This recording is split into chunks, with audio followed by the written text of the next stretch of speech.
अस्सलाम वालेकुम दोस्तों, ड्रामा सीरियल दोलब जे नई ईंदड़ एपिसोड में छा थींदो तव्हांखे सॼी कहाणी ऐं अपडेट नंढड़ी ऐं छोटड़ी वीडियो में ॾींदासीं। दोस्तों वीडियो खे आख़िर ताईं ॾिसंदा, मुंहिंजो यूट्यूब चैनल ज़ाबिर जमाली कलाम में सब्सक्राइब कंदा ऐं बेल आइकन को ज़रूर प्रेस कंदा, जीअं असांजो नओं हर ईंदड़ वीडियो ऐं पहिरियों ते सभ खां पहिरियां पहुचंदी रहे। ऐं दोस्तों तव्हां बि नवां अपडेट ॾिसंदा रहो। दोस्तों तव्हांजो टाइम वेस्ट कोन पिया करायूं, हलूं था पंहिंजे कहाणी ऐं अपडेट जी तरफ़। दोस्तों हाणे तव्हां ॾिसंदो त रेज़न ऐं काकर वारा सिधो वञी रेस मंसूर जे उताक ते रेस मंसूर खे घुराईंदा उते। रेस मंसूर खे चवंदा त तूं असांजी छोकिरी असांजे हवाले कर। रेस मंसूर चवंदो त मां इहा छोकिरी तव्हांजे हवाले न कंदसि, छो जो कुझु मुंहिंजा शर्त आहिनि। अगरि तव्हां उहे शर्त क़बूल था कयो त पोइ छोकिरी अव्हांजे हवाले ज़रूरु कबो। अगरि जेसीं ताईं अव्हां शर्त क़बूल नथा कयो, जेसीं ताईं अव्हांजे साम्हूं छोकिरी न ईंदो। ऐं ॿियो हा, तव्हांखे इहे सभु ॻाल्हियूं फ़ैसिले में करणा पवंदा। ऐं मां मुराद वारनि खे बि घुराईंदसि इन फ़ैसिले में, यानी मां तव्हांजो फ़ैसिलो कराईंदसि, यानी ज़बरदस्त फ़ैसिलो ऐं मनपसंद फ़ैसिलो। अगरि फ़ैसिले में ठा थी वियो त पोइ अव्हांजे हवाले छोकिरी ज़रूरु कबो। बाक़ी हा, ईअं मां अव्हांजे हवाले कॾहिं बि छोकिरी न कंदसि,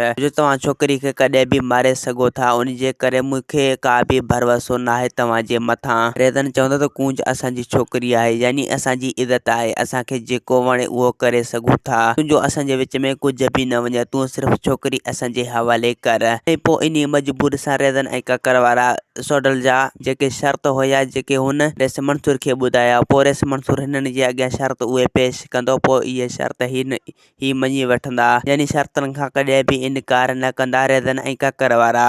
ऐं ॿिए पासे हाणे तव्हां ॾिसंदो त रेस शाह नवाज़ मुराद खे मारण लाइ हाणे वरी नएं से ॿिया माण्हू घुराईंदो। यानी हुनजी इहा कोशिशि इहा हूंदी त मां हर हाल में मुराद खे मारियां, बहरहाल इन जी इहा कोशिशि नाकाम थी वेंदी, यानी ही मुराद खे कॾहिं बि मारे न सघंदो, भले नवां माण्हू घुराए। ऐं ॿिए पासे हाणे तव्हां ॾिसंदो त रेस शाह नवाज़ वरी ॿीहर रेज़न तरफ़ न पोकंदो ऐं रेज़न वरी न सही पोइ इन सां मिलण ईंदो। यानी इन खे पोइ रेस मंसूर ऐं मुराद जी सॼी हक़ीक़त इन्हनि खे ॿुधाए छॾींदो, यानी पोइ हू कूंज खे वापसि करे ऐं पोइ मुराद लाइ खॾु खोटींदो, यानी पोइ मुराद खे मारण जी पूरी प्लानिंग ठाहींदा। बहरहाल मुराद खे हाली फ़िलहाल मारे न सघंदा। ऐं ॿिए पासे हाणे तव्हां ॾिसंदो त रेस मंसूर फ़ैसिले जे करण जे बाबति मुराद खे सम्झाईंदो त अगरि तव्हांजे ख़िलाफ़ का अगराई थी त पोइ अव्हांखे फ़ैसिले में कॾहिं बि माफ़ न कयो वेंदो। मुराद चवंदो त रेस असां न फ़ैसिले में अगराई कई आहे, न ई वरी कंदासीं, तुंहिंजे करे असांजे सिर बि हाज़िर आहे। तूं सिर्फ़ु रेज़न वारनि खे सम्झा ऐं असांजे तरफ़ां तोखे का बि कंडो न लॻंदो।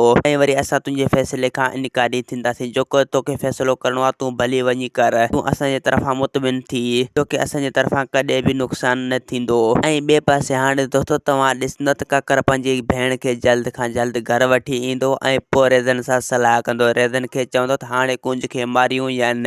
रेज़न चवंदो त अगरि तूं कूंज खे मारींदे त पोइ इन में असांजी बदनामी थींदी, यानी असांजी इज़त नाकाम थींदी, यानी इन में असांजी ख्वारी थींदी। उन जे करे तूं हाली फ़िलहाल कूंज खे छॾे ॾे, जो असांखे हाणे रेस मंसूर ऐं मुराद जो बिलो करिणो आहे। उन करे हाणे तूं हाली फ़िलहाल कूंज खे हिकु पासे कर, जेसीं ताईं असां मुराद ऐं रेस मंसूर खे पंहिंजी अजाम ताईं नथा पहुचायूं, जेसीं ताईं तूं हिन खे पासो कर। ऐं काकर चवंदो त मां हर हाल पंहिंजी ज़ाल गुलपरी खे ज़रूरु हिन घर में आणींदसि। रेज़न चवंदो त गुलपरी हाणे मुराद कॾहिं बि तव्हांजे हवाले न कंदो, यानी हुन गुलपरी असांजे हवाले कयो त पोइ असां गुलपरी खे हिते सुखियो ॾिसण न ॾींदासीं। उन करे हू सियाणो माण्हू आहे, गुलपरी कॾहिं बि असांजे हवाले न कंदो।